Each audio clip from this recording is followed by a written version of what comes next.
Mental mistakes cost the San Jose Sharks as they lose 3-2 to the Ottawa Senators.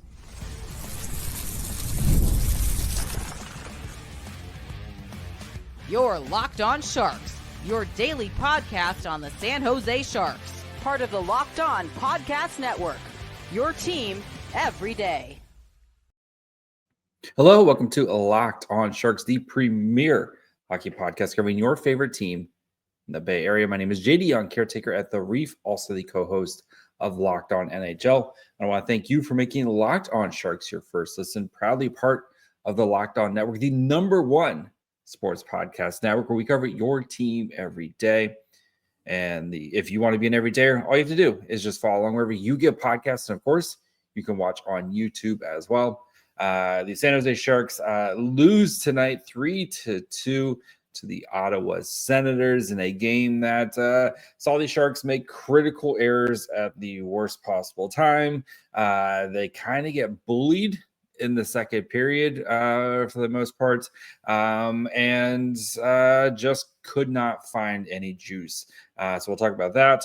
We'll revisit the Zetterlund trade of Fabian Zetterlund, of course, came back for the first time to San Jose, and look at why this trade might end up being a lose-lose for both teams here. Plus, we'll dig into the numbers of this game. So let's start with this. The kind of biggest takeaway from this game was just too many mental errors from the Sharks team.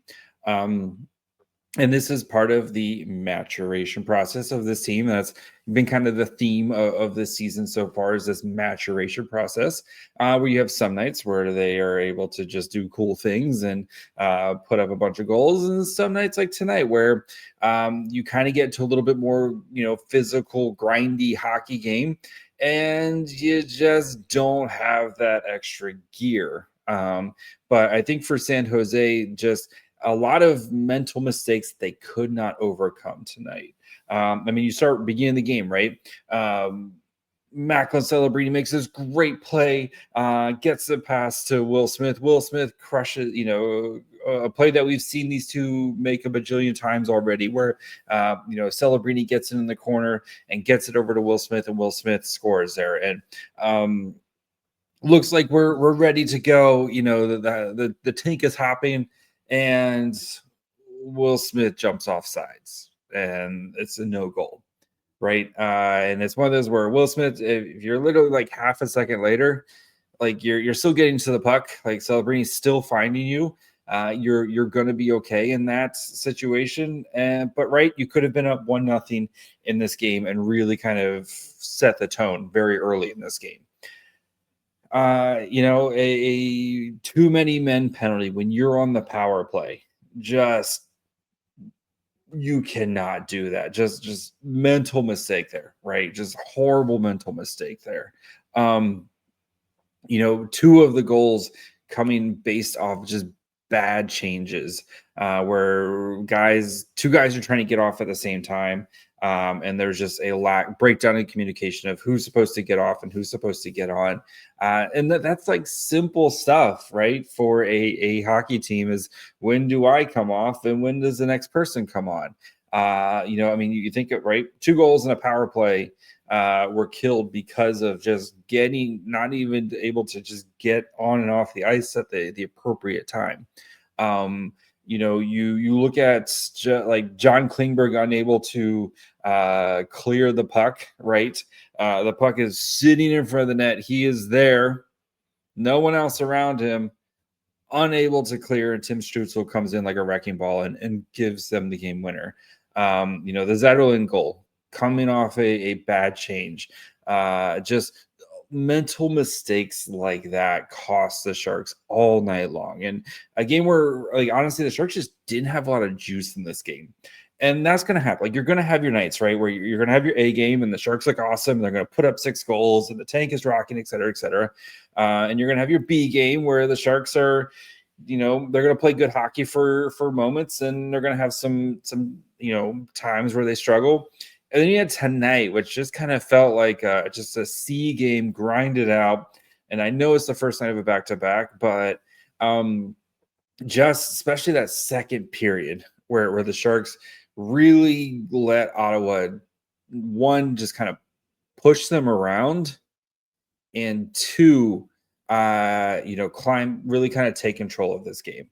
And I would be remiss to not mention, like, Mario Ferraro, of course, gets a 5-minute, or it should have been at least called a 5-minute play penalty, where he gets, his head hit into the glass, and I think they called it a roughing or whatever, but like, just terrible play.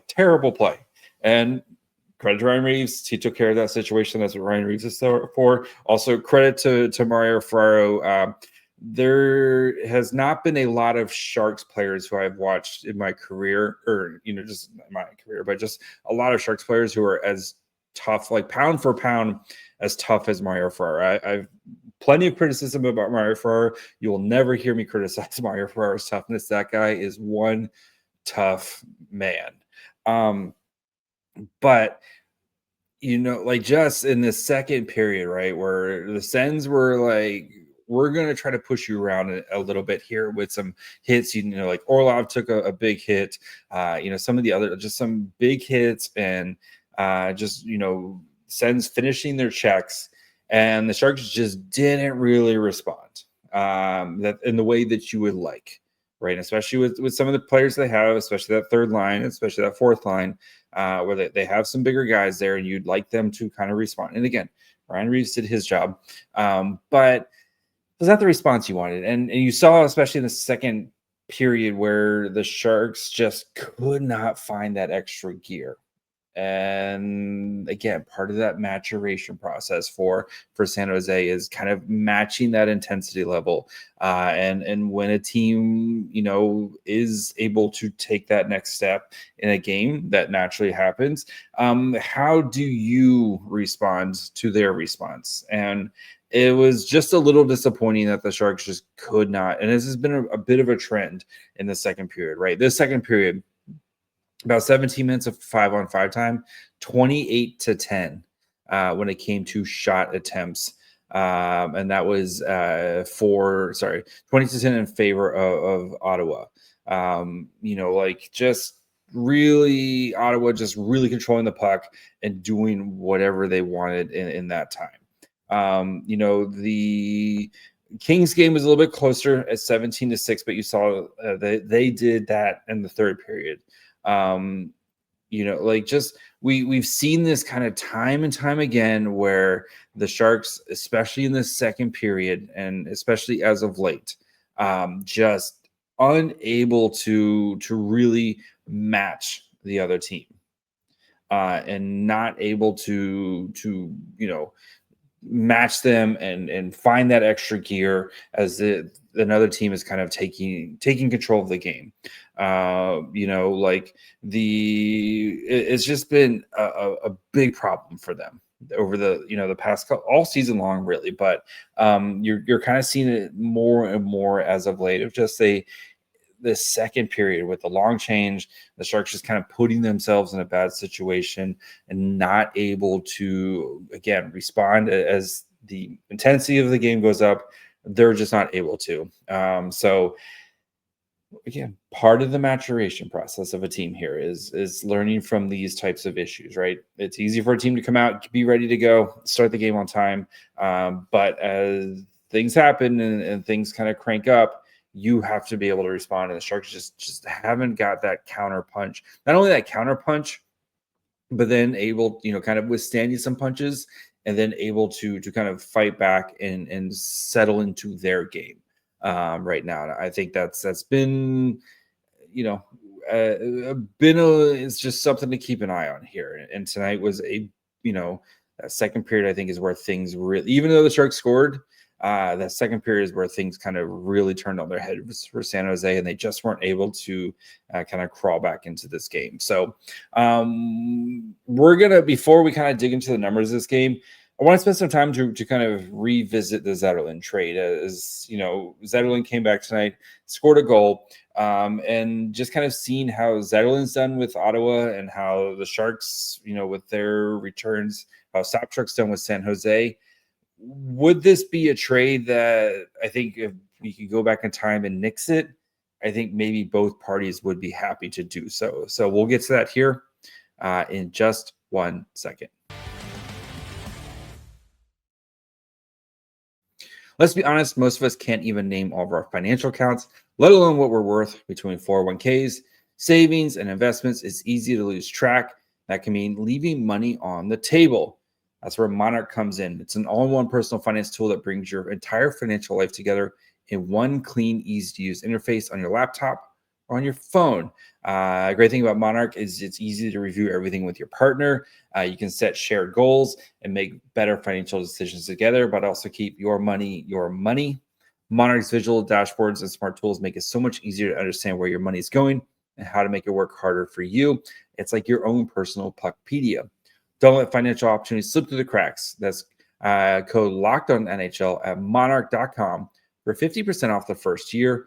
That's monarch.com, code LOCKEDONNHL for half off your first year.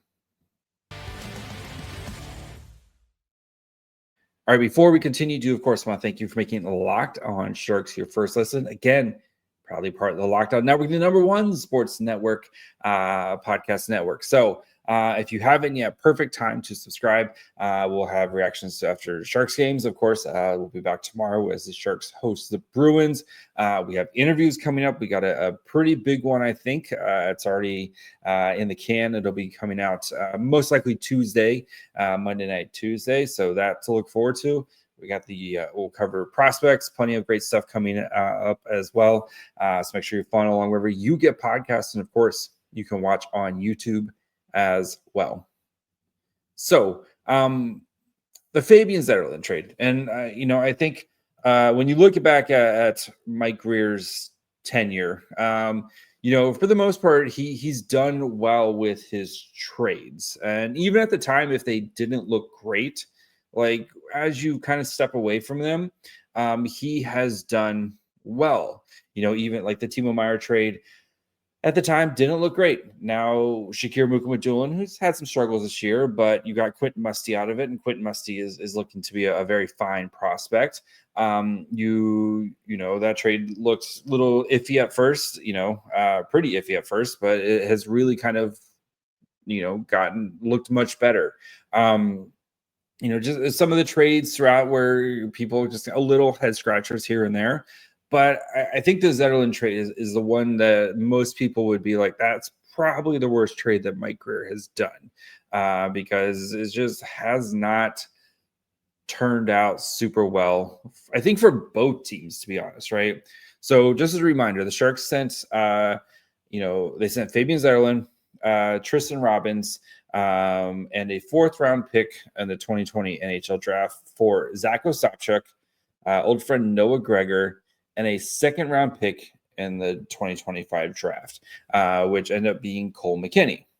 Now, really quick, Cole McKinney is off to a really nice start with Michigan and is a player who, has a very bright future. And a lot of people really see him as a potential kind of 3rd-line center who's going to be really awesome at defense. And again, it's too early to kind of grade this trade because if Cole McKinney turns out to be awesome, then it probably makes up for it. But, for the Sharks, right, you see the vision of trying to get younger, and especially a guy like Zach Ostapchuk who provides, another piece down the middle and is a big body player and stuff. But, it's pretty fair to say Ostapchuk hasn't really done much of anything with San Jose so far. To be fair, he has looked really good. Since his call-up, he has been it's much better looking Zach Ostapchuk, but still it hasn't really made much of an impact in the NHL, and not really too much of an impact in the AHL, to be honest, in the games that I've watched with him with the Barracuda. So that one didn't really work out super well. Noah Gregor was kind of a bit of a salary dump and some contracts that they had to work out here. And, whatever with that. Same thing, Tristan Robbins, who's now, I think, playing over in Europe somewhere. Those are just kind of ancillary pieces. But, if you look at Zetterlund, who really hasn't done too much with the Ottawa Senators, he's played 41 games and he has 4 goals and 6 assists during that time.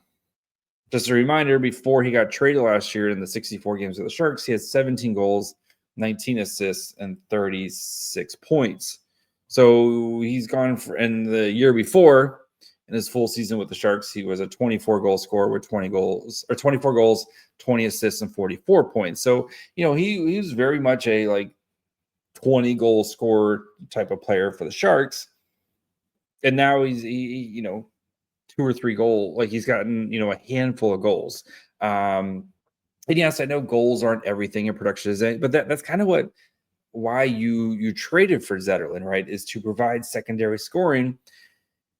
And he just hasn't done that. And then, of course, he signed a new deal this offseason for 3 years at $12.825 million. So a little less than $5 million a year for Zetterlund, $5 million AAV. And right, if you're paying a guy $5 million AAV, you probably want him to be close to that 20 goal scorer than this guy that's hasn't been working out. So you wonder if, and again, like the Sharks right now, who really desperately need another player who can provide scoring for you, as this team has kind of found, struggled a little bit to score, especially outside of Celebrini and Will Smith in that top line. It's been a little bit of a struggle. You just wonder if both teams, if they were able to kind of give the redo button, if they would do it. Sorry, Palpatine there.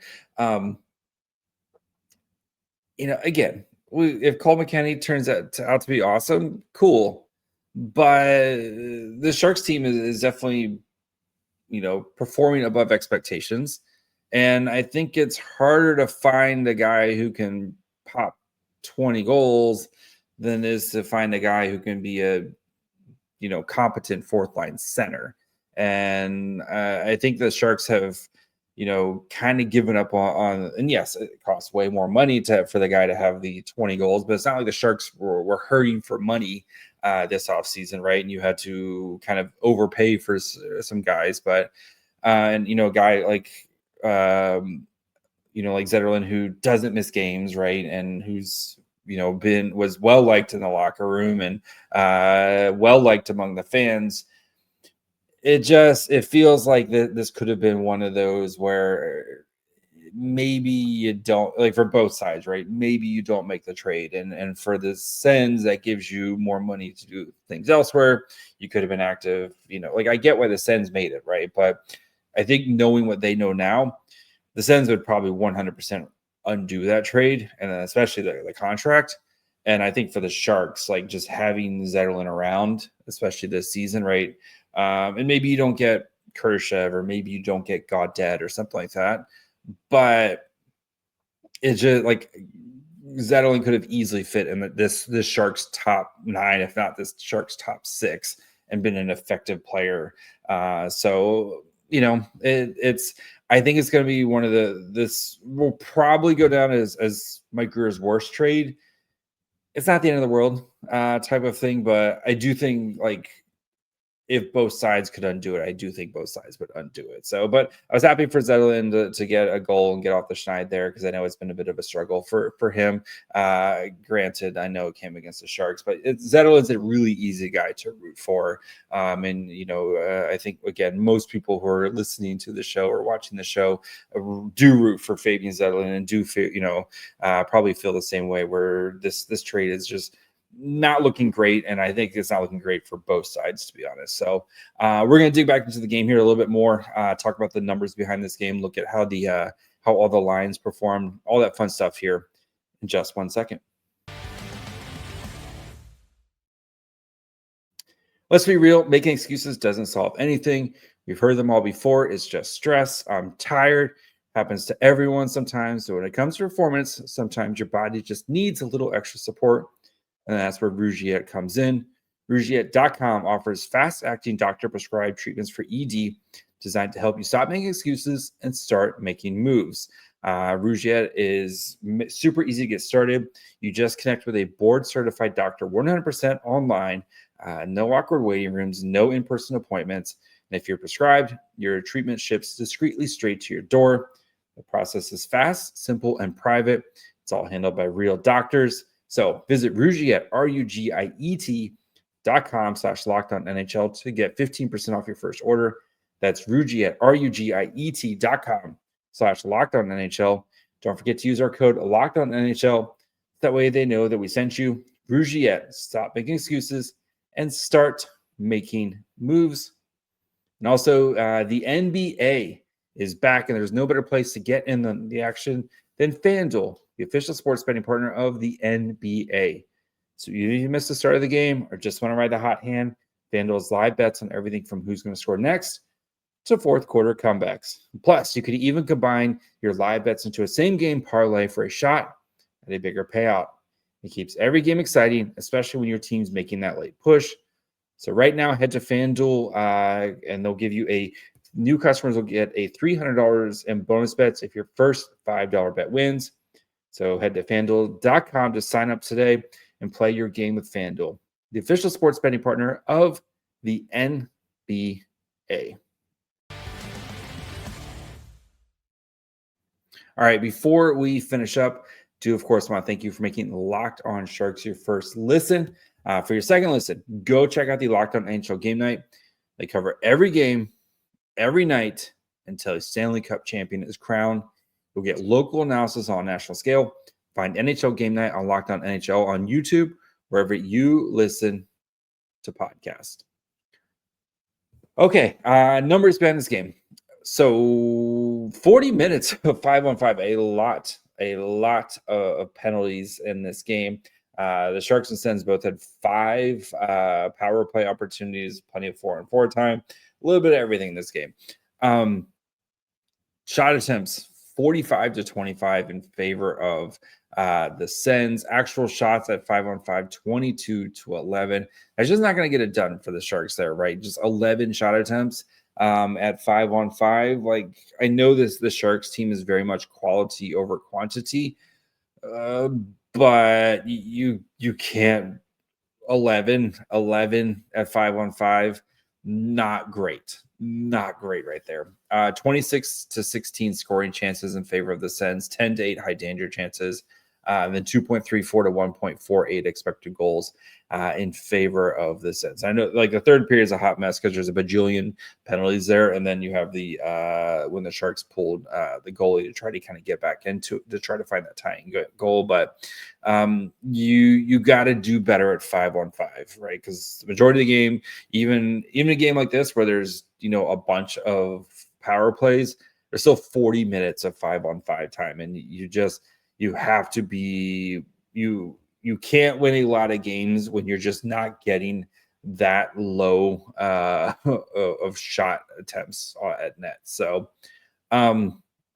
as for the lines, Smith, Celebrini, Kershev, 937, 4-10 shot attempts, 2-3 actual shots, no goals, did not give up a goal either.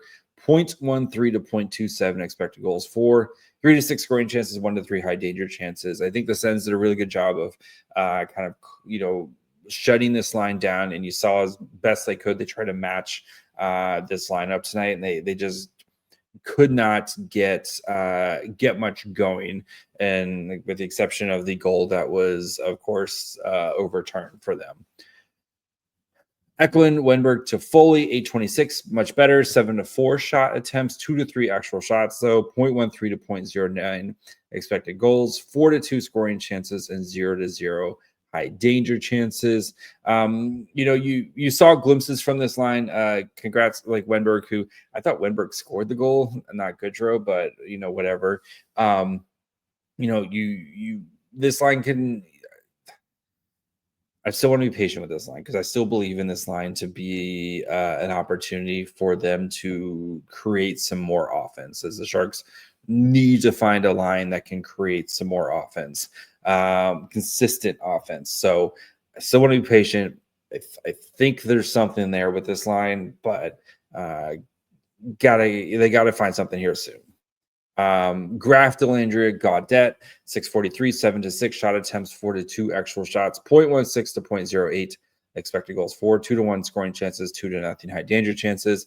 I like this line has been quietly very effective. They scored a bunch last game.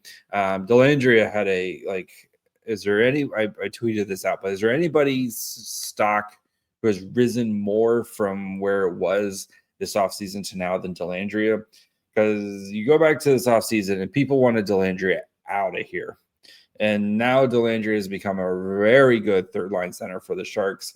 And look what happens though when you surround Dellandrea with talented players. Like we all believe Colin Gaffes is a talented player. Adam Gaudette is a talented player. Look what happens, right, when you surround players with other talented players. And Dellandrea, that steal, and then he draws a penalty on Stützle. Great play by him. So Goodrow, Sopchak, Reeves played 604, 2-10 shot attempts, 1-7 actual shots, gave up a goal as well. 0.18 to 0.83 expected goals for, 2-7 scoring chances, 1-4 high danger chances. That line is what it is. I thought Sopchak was kind of flying around early. He had a couple opportunities, wasn't able to bury. Reeves, like I said, kind of was there to take care of Hodgins after his hit on Goodrow, or not on Goodrow, on Mario Ferraro. But this was, I think one of the worst games from this line tonight. Not the impact that we have seen from it. So that, unfortunately. So defensively, Klingberg. Orlov Liljegren led the way, Corsi-wise, at 46.67%. Again, the Sharks were, out plenty of shot attempts against. Ferraro, Klingberg, 18.52%. And Mukaba Dylan Desharnais, 15.38%. I like Klingberg's a mess, right? And then Mukaba Dylan just is not playing with any confidence right now because he keeps getting yanked in and out of the lineup, unfortunately. So then he's worried about making a mistake, which means he's not able to, kind of just play free. And it's again, I've continued to say it. The Sharks just have too many defensemen. Like they need to make a move sooner rather than later because you're not putting your defense in a good position to succeed because they just can't play with the same players and try to, it's frustrating. So as for Nedeljkovic, 24 saves and 27 shots, 3 goals allowed on 3.19 expected goals against. So, good night for him, or solid night for him. 889 save percentage, 5 high danger saves on 7 high danger shots, 9 of 10 on mid danger, and 10 for 10 low danger. All those goals, like none of them are like the Klingberg one, right? You want him to clear that. Like he makes the initial, save or 2 saves right there. And then, he's hoping for someone to bail him out there and help him out. And Klingberg is there. And you just got to get it out of there. Very frustrating. Mental errors. But I thought Nedeljkovic played fine tonight. Like nothing, he made some big saves when he had to. And, nothing where you felt like egregious about like, oh man, he's got to have that one. So Nedeljkovic played well enough for the Sharks to win. And if they just don't put themselves in bad situations, they probably win this game. But the life of a young team that is learning how to win. So, and they got a big test tomorrow against this Boston Bruins team, which for some reason I cannot figure out how this team keeps winning, but they keep winning. It's probably because Morgan Geekie scored a bajillion goals this season. So we'll try to figure that out tomorrow, as we'll have a preview show for the game tomorrow. So make sure you guys are following along on YouTube for that. That'll go up probably early afternoon. And then, of course, we'll react to the Sharks-Bruins game tomorrow as well. So make sure you guys are following along wherever you get podcasts. Of course, you can watch on YouTube as well. Follow the show on Twitter, Facebook, Instagram, and on TikTok at Locked On Sharks. Follow me on Twitter and Blue Sky at My Fry Hole. Until tomorrow, bye, friends.